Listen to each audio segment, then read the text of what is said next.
Que alegria grande mais uma vez estar aqui com você através do encontro com a palavra. Seja bem-vindo, hein?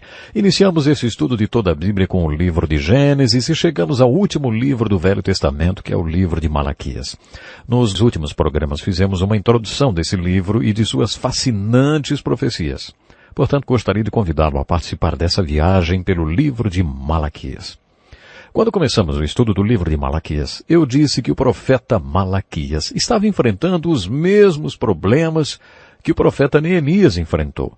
Por isso, para se ter uma ideia mais clara do estado moral e espiritual do povo de Judá na época de Malaquias, devemos ler os livros de Esdras e Neemias também. O problema principal que Malaquias estava enfrentando é o que chamamos hoje de frieza do povo de Deus, ou o coração do povo está indiferente com Deus. Esse é um problema que muitos pastores enfrentam hoje. O povo de Deus esfriou e é indiferente com Deus. O oposto do amor é a indiferença. Quando o povo é indiferente em relação a Deus, dizemos que está frio, de coração frio. Conheço a história de um homem chamado Samuel Rutherford, que numa segunda-feira estava orando em seu escritório, chorando e confessando seus pecados. A porta estava apenas encostada e sua secretária não resistiu à tentação de ouvir. Ela queria descobrir o que andava fazendo para ficar daquele jeito. Parecia que ele estava confessando algo terrível. Ela ficou ali por uns 5 minutos ouvindo-o orar, chorar e confessar o seu pecado, até que descobriu que o seu pecado tinha sido que, naquela manhã, ele sentiu-se indiferente e frio em relação a Deus. Para ele, esse era um grande e terrível pecado. Não existem muitos homens como Samuel Rutherford no mundo de hoje. Quando as pessoas estão frias em relação a Deus, não acham que isso seja um pecado e não veem a indiferença como um problema. Mas Malaquias entendeu que a frieza em relação a Deus era um grande problema. A frieza do coração do povo foi a advertência da pregação de Malaquias. Uma advertência à palavra do Senhor por meio de Malaquias. Eu sempre os amei, diz o Senhor. Deus sempre amou seu povo e queria que seu povo também o amasse, mas os corações deles tinham se distanciado de Deus. Eles estavam indiferentes com Deus. Encontramos um simbolismo muito bonito no livro do Apocalipse. O capítulo 4 descreve uma porta que se abre para o céu. Esse é um dos poucos trechos da Bíblia que nos vislumbra o céu. Todos nós sabemos que a Bíblia fala sobre o céu, mas na verdade ela não diz muito sobre ele. No capítulo 4 do livro de Apocalipse, uma porta se abre para o céu, onde havia um trono rodeado de várias coisas, entre eles 24 anciãos. Estes representam a liderança do povo de Deus. Alguns dizem que representam as 12 tribos de Israel e os 12 apóstolos. Creio que seja certo afirmar que esses anciãos representam a liderança, como Davi organizou a liderança do povo de Deus no Velho Testamento. Davi dividiu os sacerdotes em 2 categorias. Havia 24 anciãos e em uma classificação, portanto, os 24 anciãos que vemos ao redor do trono no céu possivelmente representam a liderança espiritual. Esses 24 anciãos são descritos assim. Eles estavam vestidos de branco. Tinham coroas de ouro nas cabeças. Também tinham taças de ouro cheias de incenso, que são as orações dos santos. Eles também tinham harpas. Esses 4 itens nos revelam algo sobre liderança. As vestes brancas sugerem que líderes foram íntegros até o fim. Quantos líderes você conhece que andam na linha? Poucos, não é? Esses anciãos representam aqueles líderes espirituais que mantiveram sua pureza moral durante toda a vida. Suas coroas sugerem que eram vitoriosos. Não importa uma missão que Deus lhes deu, nem o tipo de trabalho que eles tiveram de fazer aqui, eles foram vitoriosos na condução de suas tarefas. Essas taças, esses recipientes cheios de ouro, que representam as orações dos santos, nos dão uma bonita revelação do que significa ser um líder que se conduz puro e vitorioso até o fim. Eles foram vitoriosos porque o povo orou com eles. Você ora pelo seu pastor? Pelos líderes espirituais? Esse texto nos ensina que os pastores se mantêm puros até o fim porque o povo ora por eles. Lembro-me de uma família que deixou nossa igreja e que voltou depois de 17 anos para nos visitar. Nunca vou me esquecer disso. Numa manhã, à mesa do café, eles disseram para mim e minha esposa assim: não se passou um dia nesses 17 anos que tenhamos deixado de orar por vocês na mesa do café da manhã. Quando chegarmos ao céu, acho que vamos descobrir por que alguns de nós foram vitoriosos e íntegros até o fim. Terá sido por causa desses cálices cheios de incenso, que são as orações dos santos por nós. O quarto item desses anciãos são as harpas, que sugerem que eles também adoravam. Elas sugerem que, além das orações dos santos, eles próprios também eram adoradores, e foi por isso que se mantiveram íntegros até o fim. Já aprendemos um pouco sobre os grandes obreiros de Deus. Em nosso estudo do Velho Testamento, aprendemos que esses homens se tornaram obreiros para Deus. Eles eram adoradores de Deus. Esses líderes que se conduziram íntegros até o fim eram adoradores. Este é o significado das harpas. Malaquias é advertido a respeito da frieza dos corações do povo em relação a Deus. Malaquias entende que essa frieza os tinha tornado mais vulnerável. É como se Malaquias estivesse dizendo ao povo: vocês estão perdendo suas harpas, e se as perderem, perderão tudo. Se vocês perderem suas harpas, se tornarão apóstatas, totalmente frios ou esgotados espiritualmente. Quando isso acontecer, vocês se perguntarão: como chegamos a esse ponto? Em sua mensagem, Malaquias está dizendo: eu vou contar para vocês como tudo aconteceu. Aconteceu quando vocês colocaram suas harpas no lugar errado, quando vocês pararam de adorar. Vocês devem ter uma vida de amor a Deus e um relacionamento com Ele expresso através da adoração pessoal a Deus.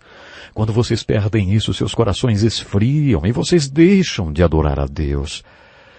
É quando começa a decadência de vocês. Mas afinal, quando é que um coração começa a esfriar em relação a Deus? De acordo com o professor James Hatch, essas 7 reclamações contidas na mensagem de Malaquias são os indícios de que o coração está se distanciando de Deus. O livro de Malaquias constitui-se nesse diálogo, nesse bate-boca do povo com Deus. Deus é como um pai e o povo, como os filhos, que estão se rebelando contra tudo que Deus está tentando falar para eles. Essa é a forma literária do livro de Malaquias. Se você estudar a forma literária do livro de Malaquias e os 7 exemplos desse bate-boca do povo com Deus, entenderá por que usei o título 7 Passos para o Esgotamento Espiritual. Por que ministros sofrem esse esgotamento espiritual? Como é que isso acontece, hein? Malaquias nos conta. O primeiro passo para o esgotamento, ou o primeiro indício de um coração que está se esfriando com relação a Deus, é duvidar do amor de Deus por nós, que significa também uma mudança no nosso amor por Deus. Quando deixo de amar a Deus, começo a questionar o amor de Deus por mim. Como eu destaquei antes, é muito importante saber que Deus ama você, porque o amor ou saber que somos amados faz nos sentir valiosos. Se alguém me ama, deve ser porque tem algum valor, não é? Mas se ninguém me ama, então não valho nada. Sou um zero à esquerda, não é? Bom, esse é o primeiro passo para afastar-se de Deus, duvidar do amor dele. Duvidar do amor de Deus por mim significa que há algo de errado no meu amor por Deus. Quando você estudar esse bate-boca no livro de Malaquias, preste atenção no segundo passo para um esgotamento encontrado no segundo exemplo de bate-boca entre o povo e Deus. Depois de duvidar do amor de Deus, eles começaram a esfriar em relação a Deus e achar que a obra dele era muito difícil e sem importância e, portanto, foram se tornando inconstantes no compromisso com Deus e na obra para a qual haviam sido chamados. Eles ficaram desmotivados para fazer a obra de Deus. Uma vez vi uma placa com a seguinte pergunta: você está trabalhando demais ou está sem motivação? A motivação é muito importante para a obra de Deus. Qual é sua atitude em relação à obra de Deus, a obra que Deus deu a você, hein? Qual é sua motivação? Se você duvida do amor de Deus por você e se há alguma coisa errada com o seu amor por Ele, isso vai afetar a sua atitude em relação à obra de Deus. Qual deve ser a motivação para a obra de Deus? O apóstolo Paulo responde. Paulo foi uma dessas pessoas mais motivadas que já existiu. Em 2 Coríntios 5 ele descreve: pois o amor de Cristo nos constrange. Ele descreve esse amor incrível. Paulo foi um dos maiores obreiros de Deus na história da igreja. Qual era a motivação de Paulo? O amor por Jesus e o amor de Jesus pelas almas perdidas. Essa era a sua motivação. Enquanto ceava com os apóstolos, Jesus lhes disse: as palavras que eu lhes digo não são apenas minhas. Ao contrário, o Pai que vive em mim está realizando a sua obra. Creiam em mim quando digo que estou no Pai e que o Pai está em mim, ou pelo menos creiam por causa das mesmas obras. Digo-lhes a verdade, aquele que crê em mim fará também as obras que eu tenho realizado. Fará coisas ainda maiores do que estas, porque eu estou indo para o Pai. E eu farei o que vocês pedirem em meu nome, para que o Pai seja glorificado no Filho. Deus quer que sua obra seja feita na terra através dos homens. Mas se você perde seu amor por Deus ou a convicção de que Deus o ama, isso afetará sua atitude em relação à obra de Deus. A obra que Deus quer fazer através de você vai parecer inútil e trabalhosa. O terceiro passo para o esgotamento espiritual é quando o povo de Deus, depois de duvidar do amor de Deus por ele, achar que a obra é inútil e sem importância, e passa a ignorar o seu compromisso com Deus e com seu povo. As pessoas mais próximas do povo de Judá eram seus próprios cônjuges, e os casamentos deles estavam acabando em divórcio porque eles não mantinham mais seus compromissos uns com os outros. Como você pode perceber, meu compromisso com Deus é o fundamento para o meu compromisso com outras pessoas. Meu relacionamento com Deus é o fundamento para todos os outros relacionamentos. Se o meu relacionamento com Deus vai bem e eu estou cumprindo meu compromisso com Ele, meu trabalho e meus outros relacionamentos vão fluir desse meu relacionamento com Deus. Mas quando acontece alguma coisa no meu relacionamento com Deus, eu começo a falhar nos meus compromissos e relacionamentos com outras pessoas. O meu compromisso com Deus é o fundamento para meu compromisso com outras pessoas. Meu relacionamento com Deus é o fundamento para o meu relacionamento com outras pessoas. Mas quando algo acontece entre mim e Deus, eu começo a negligenciar meu relacionamento com outras pessoas. As pessoas mais importantes para mim são aquelas com quem eu vivo, a minha família. Malaquias está dirigindo esse sermão principalmente aos homens, dizendo que se ele negligencia o seu compromisso com Deus, o próximo passo será negligenciar o seu compromisso com as pessoas com que você convive.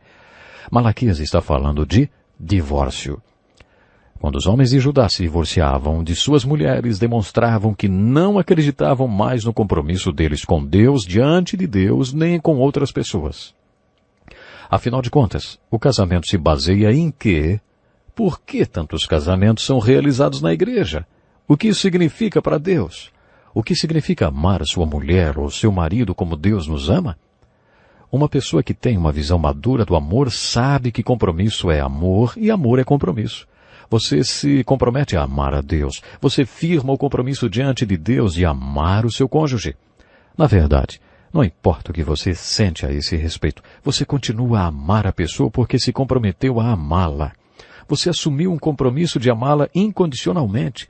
Mas se acontecer alguma coisa entre você e Deus, algo que prejudique os seus compromissos verticais, o primeiro sintoma será você começar a negligenciar os seus compromissos horizontais, isto é, com as outras pessoas. O divórcio é um sintoma de que você está negligenciando os seus compromissos horizontais. Eu já conversei com casais que me perguntaram: pastor, será que dá para a gente se casar sem fazer os votos? Eu perguntei a eles: por que vocês querem se casar numa igreja então, hein? Eles responderam: nós queremos um casamento evangélico. E aí respondi: vocês acham que basta o casamento ser dentro de uma igreja para ser cristão? E se for numa doceria, hein? Vocês vão virar docinhos? Falando sério, o que é um casamento cristão, hein? O amor cristão existe através de um compromisso de amar. E esse compromisso é feito com Deus. Se eu amar a Deus, cumprindo meu compromisso com Ele, terei a base para amar e me comprometer com outras pessoas. O terceiro passo que leva a um esgotamento espiritual é o firme propósito de não se comprometer. O quarto murmúrio de um coração que está ficando frio com Deus é a moral relativa ou ética conveniente. Para aliviar o incômodo do seu propósito em não se comprometer, o povo de Deus começa a questionar a moral absoluta. Quando as pessoas começam a falhar no seu compromisso de amar e servir a Deus, elas começam a construir uma teologia que justifique suas atitudes. Você já ouviu falar da psicologia que prega o relativismo e o fim do certo ou errado? tudo é relativo. Infelizmente, as consequências dos nossos erros são absolutamente concretas e não são nada relativas. Elas são absolutamente boas ou absolutamente ruins. Por isso, nossas escolhas morais devem ser absolutas. Mas esse problema do relativismo moral existe há muito tempo e a Bíblia trata disso. Quando Deus diz que alguma coisa é absolutamente certa, quer dizer que suas consequências são boas. E quando Ele diz que algo é errado, quer dizer que a consequência é ruim. De acordo com Deus, existem escolhas e decisões moralmente certas ou erradas. Quando alguém começa a dormir por aí, se divorcia de sua mulher e passa a ter uma vida imoral, sua visão psicológica, teológica e filosófica de vida vai guiar as suas escolhas e estilo de vida. Essa pessoa vai criar uma teologia toda nova que justifique o modo como está vivendo. Essa pessoa deixa de usar a palavra imoral e passa a racionalizar tudo. Era isso que o povo de Judá estava fazendo na época de Malaquias. E foi por isso que Malaquias pregou que o quarto passo para o esgotamento espiritual é afirmar: não existe moral absoluta. O quinto passo para um esgotamento espiritual, ou um indício de que seu coração está esfriando com Deus, é começar a roubar o dízimo e as ofertas de Deus. Creio que Malaquias não estava falando apenas do dízimo que eles não estavam dando, mas também estava falando de uma apropriação indevida de fundos. Agora sim a coisa tinha começado a ficar realmente corrupta. Eles estavam fazendo tudo explicitamente. O sexto indício de um coração que está esfriando com Deus, ou o sexto passo para um esgotamento espiritual, é deixar de frequentar os cultos ou largar a obra de Deus. A pessoa para de ir à igreja e de manter comunhão com outros crentes. A pessoa deixa de ter prazer em buscar a Deus, de estar entre o povo dele. O sétimo indício do coração que está esfriando com Deus, ou o sétimo passo para um esgotamento espiritual, é começar a expressar toda a sua amargura e preconceito com a pregação da palavra, dizendo coisas do tipo: felizes os arrogantes. Malaquias tinha senso de humor. Ele estava dizendo: vejam, aqui estão os 7 passos para um esgotamento espiritual, ou os 7 indícios de um coração que está esfriando com Deus. Tudo começa quando você não dedica a Deus o mesmo amor, quando você passa a duvidar do amor de Deus por você e deixa de expressar o seu amor por Ele. Tudo começa por aí. Depois a obra de Deus começa a perder a importância para você e se torna muito penosa. Você perde a motivação para a obra de Deus. Depois, além de começar a negligenciar o seu compromisso com Deus, você também negligencia o seu compromisso com outras pessoas, como por exemplo o seu cônjuge. Depois você desenvolve um relativismo moral e deixa de lado o conceito de certo e errado. Tudo é relativo. Aí você começa a roubar os dízimos e as ofertas de Deus e faz isso explicitamente. Por último, você toma a decisão de largar a sua fé e começa a falar coisas do tipo: felizes os arrogantes. Deus odeia a arrogância, mas ama os humildes. Quando o coração se distancia de Deus, esfria e a pessoa sofre um esgotamento espiritual. O resultado final é que ela passa a ter um discurso contrário à palavra de Deus. Hoje vemos nossa sociedade dizendo que não há nada de errado na homossexualidade, que não é nenhum pecado, que não há nenhum problema nisso. A sociedade diz que é simplesmente uma questão de preferência. Isso não me choca. O homossexualismo é aceito até em algumas igrejas por aí. Isso não é diferente do que acontecia no tempo de Malaquias, quando o povo dizia: felizes os arrogantes. Se você conhece um pouco da Bíblia, pode até se perguntar: como a igreja chegou ao ponto de dizer que o homossexualismo não é errado? O homossexualismo não se encaixa nos planos de Deus. Deus considerou o homossexualismo um pecado. Hoje poucas pessoas dizem publicamente que acham o homossexualismo errado. Não fica bem. Não existe mais certo e errado, nem moral absoluta. Essa moral relativa existe hoje e existia no tempo de Malaquias porque as pessoas queriam justificar seus atos. Afinal, elas acham que não estavam fazendo nada demais. Isso foi o que Malaquias combateu na sua profecia. Malaquias concluiu com uma profecia messiânica, pregando a vinda do Messias como a única solução de Deus para todos os problemas do homem. Com isso, Malaquias nos apresenta um personagem do Novo Testamento. Quando estudamos o Novo Testamento, a primeira pessoa com quem nos deparamos é João Batista. Não o apóstolo João, que escreveu um dos evangelhos, além do livro do Apocalipse, mas o João, o profeta. De acordo com Jesus, João Batista foi o maior profeta já nascido de mulher. Foi ele que teve o privilégio de apontar para Jesus e anunciar: vejam, vejam, este é o Cordeiro de Deus que tira o pecado do mundo. Malaquias anuncia a vinda do Messias e diz que ele viria em 400 anos e que sua vinda seria precedida pela vinda do maior dos profetas, João Batista. Malaquias afirmou que João Batista seria um predecessor do Messias e que prepararia o povo para a vinda dele. Como se prepara um povo para o Senhor? Malaquias tem muito a nos dizer quando concentra sua profecia na família. Ele diz: ele, o profeta, fará com que os corações dos pais se voltem para seus filhos e os corações dos filhos para seus pais. Do contrário, eu virei e castigarei a terra com maldição. Pais, vocês têm consciência do desafio que isso representa para todos nós que somos pais? Quando Jesus nos ensinou a orar dizendo Pai Nosso, ele colocou uma grande responsabilidade sobre todos os homens que são pais. João Batista viria de acordo com as últimas palavras de Malaquias e com o primeiro capítulo de Lucas e prepararia o povo para o Senhor, unindo os pais aos filhos. Quando os filhos se relacionam bem com seu pai, e esse pai também procura ter um relacionamento bom com seus filhos, isso prepara a vinda do Senhor. Malaquias também diz que quando o Messias viesse, sua vinda seria um julgamento e uma bênção. 400 anos depois, esse povo, o povo de Judá, se encontraria de fato com o Messias e alguns o apedrejariam, outros o crucificariam, alguns creriam nele e outros se tornariam seus discípulos e apóstolos e morreriam por ele. Poderíamos acrescentar essas últimas palavras ao livro de Malaquias. Veja a continuação dessa história daqui a 400 anos. Você está lembrado que dissemos que podemos sintetizar todo o Velho Testamento com uma frase? Jesus Cristo, ou Messias, está chegando. É exatamente assim que Malaquias termina sua profecia. A esperança para todos os que estão com seus corações frios com Deus é Jesus o Messias. Você o conhece? Tem comunhão com Ele? Ele ama você.